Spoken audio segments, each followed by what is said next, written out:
So our next speaker is Dr. Kristina Lerman.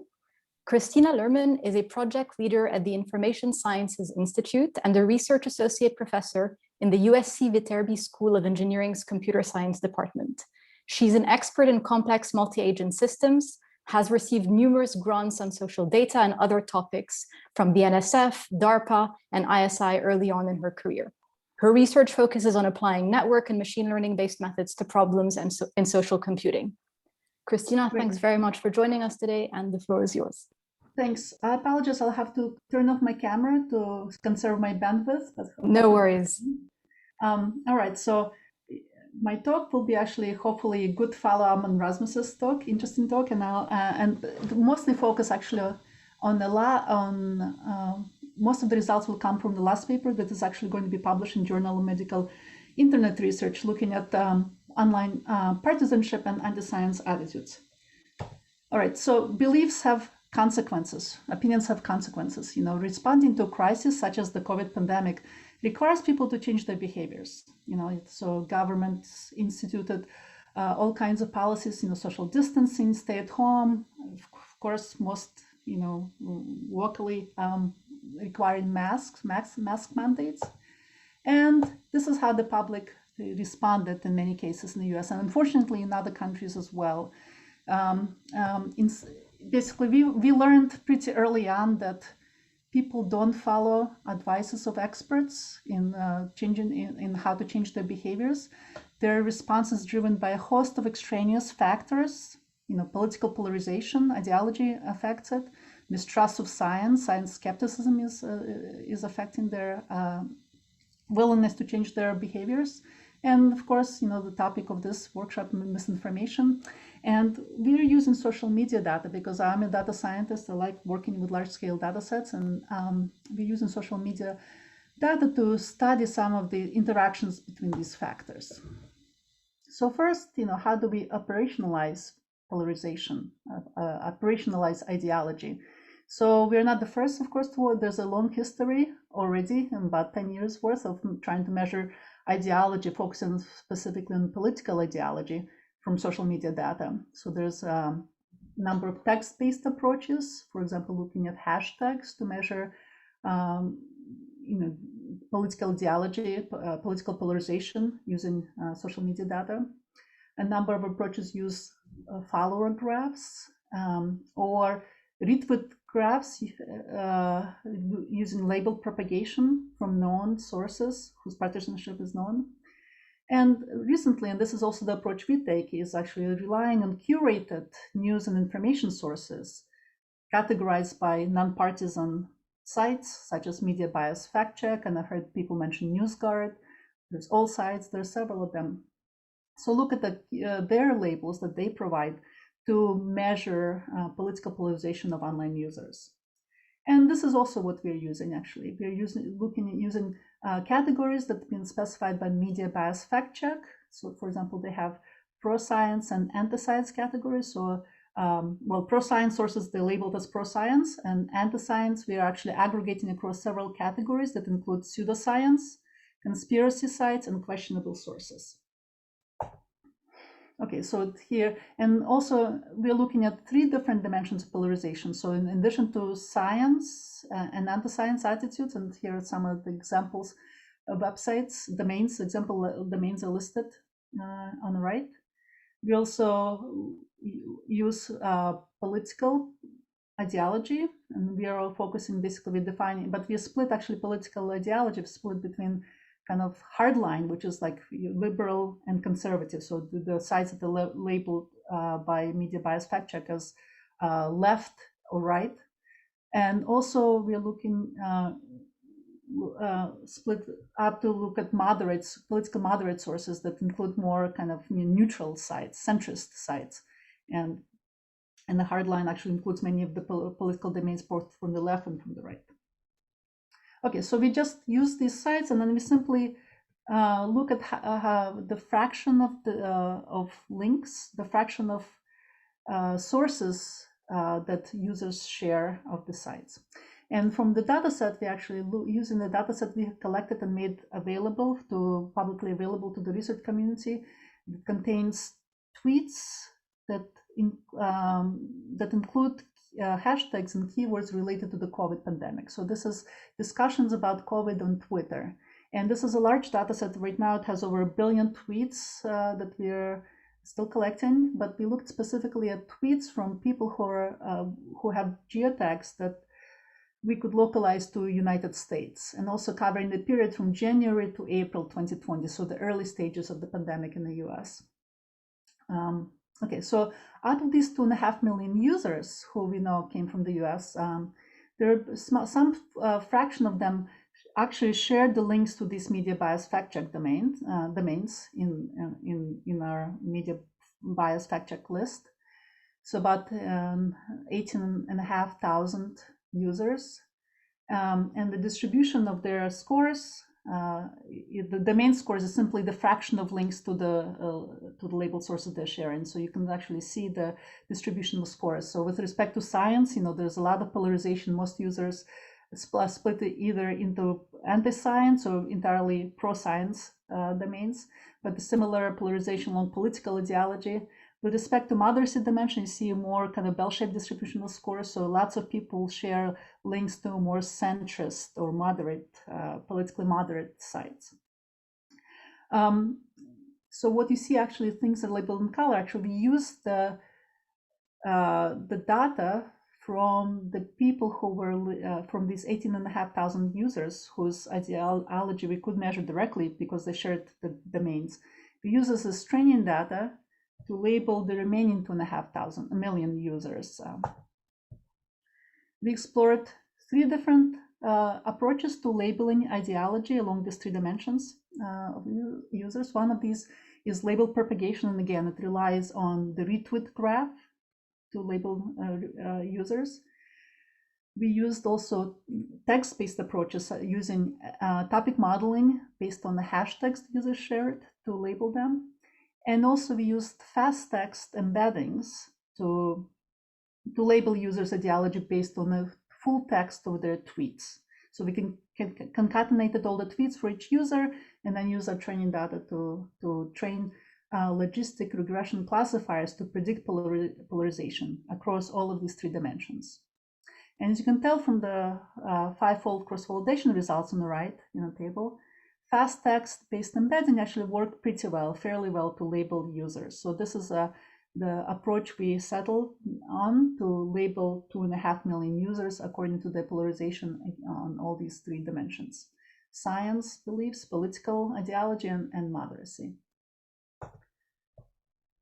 So this is perhaps not surprising, but again, this work we did more than a year ago, where this was knowledge about interaction between science beliefs, science distrust, and political ideology were just emerging mostly from the surveys. So, but we do see this very clearly in the data. So this plots show the heat map between, each heat map shows the number of people, users in the social media data set who have scores along this using this classification algorithm. We predicted their scores, and this is showing how many people have those scores in this. So, so the plot on the left shows the political dimensions and the science dimensions. So political is the x-axis, and science attitudes is the y-axis. And you can see actually very clearly that they're highly correlated with this. More people tend to be the right-wing people tend to be more anti-science, and left-wing people tend to be pro-science. Also, the moderacy and science dimensions are also correlated to a large extent, where the more moderate people tend to be more pro-science, and more hardline people, there's more variance, but tend to be more anti-science, both on the left and the right. We can also use this data set to study dynamics of these polarized opinions. And here we only had, again, data from January through April, and split people along these the 3 dimensions that we have actually give us 6 different categories to study. So we split users across these 6 different categories and see how their fraction in the data set changes over time as people Kristina, I think we lost you for a moment. Is it just me? No, it's everyone. Everyone. Okay, that's good. Kristina? I don't know if she can hear us. We can try and drop her an email. Sorry about that. No worries at all. We can hear you again though now, which is good. Don't worry about it. Yeah, right. we're back where we left you. Good. Okay, good, great. I'm sorry about that. All right, so that's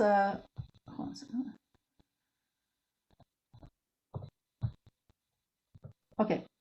Also, this data set allows us to look at what topics each of these different groups discussed. So here I'm showing pro-science people, split between pro-science left to pro-science moderates to pro-science right. So each of these is a word cloud of hashtags, popular hashtags that they used. So, it's really fascinating to be staring at this, to see what kind of topics they're discussing. But you can see that all of the pro-science people, no matter what their political ideology, they do discuss health-related topics. You can see that from hashtags such as flatten the curve or stay at home. Okay, they also discussed world events, Italy, Iran, even Hong Kong. Italy and Iran had big outbreaks at this time. Hong Kong was mainly for political reasons.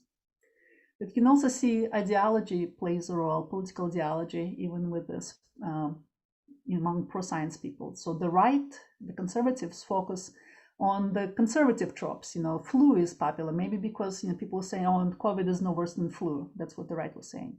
We're talking about Wuhan virus. We don't see the China virus quite as prominent here, as you'll see later among science people, but people still talking about China in kind of punitive terms. The right is also discussing virus origins, wet markets, actually dog cat meat trade, there's a wet market hashtag here as well. And they're also discussing hydroxychloroquine, unproven treatments of COVID. And the left, of course, not surprisingly, also blaming Trump a lot on this. Worst president in history, pandemic, very popular hashtags. And also talking actually, even though I don't know why, they're talking about hoax as well. But this is pro-science left. Here's what anti-science people are talking about. And again, the anti-science left is actually talking about hoax a lot. And also the only other thing that was found notable was that anti-science left were kind of the Bernie crowd. You can see it Medicare for All and Bernie 2020. I don't know why, but this is what they're talking about. In addition to health-related topics, the left, even though they're anti-science, they're still talking about health-related things like stay home, save lives, and flatten the curve. On the right is dominated by politics, and you see a lot of Trump hashtags. Again, not surprisingly, but it's really, really strong. Conspiracies. You see QAnon hashtags and QAnon neighboring hashtags like WWG1. And actually, also everybody's talking about Michael Bloomberg on the right as well for some reason. All right. And also we can see where these people are tweeting from, people within each of these categories. But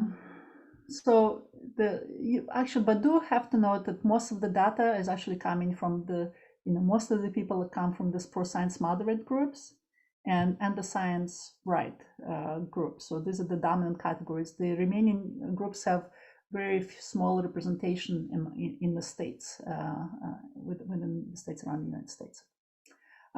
So yes, you see anti-science right-wingers, you see exactly where they're concentrated in the southern states and also southwest states, and also in the Midwestern, North Midwest, things like North Dakota, South Dakota, Montana, Idaho, Wyoming. This is where you see a large fraction of anti-science right-wing users. The pro-science is it basically has moderate percents has representation on the coasts, as you expect, and in the Northeast. Again, this is not terribly surprising, but actually shows how entrenched, anti-science attitudes are within the population. Okay, so this is the COVID data set, but then we also had another data set. We had a Twitter decahose from 2016, only for 1 month, October 2016 data, but we were curious to see whether we can apply the same ideology to measure anti-science attitude, what results we'll have. So we had actually a large number of tweets from the decahose represents 10% random sample of Twitter. And even once you localize them to US only, we still had a large number of tweets, over 5 million tweets to work with. And we used the same methodology using media bias fact check to label users as being pro-science or anti-science, and then look at the share of active users within each state who had within the counties, actually, within each county within the United States, who shared, and look at the fraction of active users who were anti-science. So this map is showing actually the results for the counties that have been aggregated over states. And you can see actually a very similar map as we saw earlier. We are writing, we can see this, so where the share of users who express anti-science, who share anti-science information in the southern states is actually very, very high. So I think what this shows is actually, science skepticism and mistrust is already entrenched in American society, so which gave really fertile grounds for COVID misinformation to spread among people, in the user population. But this data set also allowed us, since we did have tweets that were localized to individual counties, and this allowed us to explore how socioeconomic demographic factors and ideology, political ideology, how they explain the share of anti-science users within each county. So first, actually, you can see this. So anti-ratio is showing the fraction of social media users within the county who share anti-science posts. And you can see actually it has very strong correlations with other socioeconomic factors. For example, income is negatively correlated, education is negatively correlated, as you'd expect. But there's also high correlation among the socioeconomic variables themselves. Oh, and by the way, the anti-Trump is actually ideology we measured as a share of pro-Trump voters within the county in 2016 elections. So pro-Trump and anti-science attitudes are also very really correlate to about 0.3 ratio. So Trump, but it's hard to see actually this what this relationship between it, because as I said, all these socioeconomic variables are highly interrelated. So trying to control for some of this variability, we applied the method we developed, basically. 1 minute left, Kristina. Sorry to interrupt. Disaggregates the data, and so into different groups, and we found actually there were 3 groups of counties that actually similar to each other, and roughly they correspond to urban counties, suburban, and rural counties. So our method actually discovered this breakdown to the extent, and then we can actually see within the counties how explanatory power of these different variables. And so interesting, actually, I should point out, so for example, one of the interesting things we found is actually education. Once you control for other factors, this is showing regression coefficients. Once you control for these factors, education does not really explain anti-science attitudes. What does is actually race, so the fraction of whites explains it, and income has some explanatory power as well. And this results you would not see if you did not disaggregate that. If you just pulled all the counties together, try to explain this results, you would not actually see some of these interesting effects that these socioeconomic variables have. Okay, I'm not sure should point out there's also strong effect with anger. So there's actually places that had high share of anti-science users who also express negative valence and high arousal in their posts, which somehow we don't understand this effect of anger, but it was actually very strongest in rural and suburban counties, not in urban counties. So there's also other things to do because we have social media data. We have one thing I'm interested in looking at is actually network effects to see how elites, perception bias, echo chambers, what role they play in propagating or solidifying this anti-science beliefs. And I welcome any questions that you have. Thank you.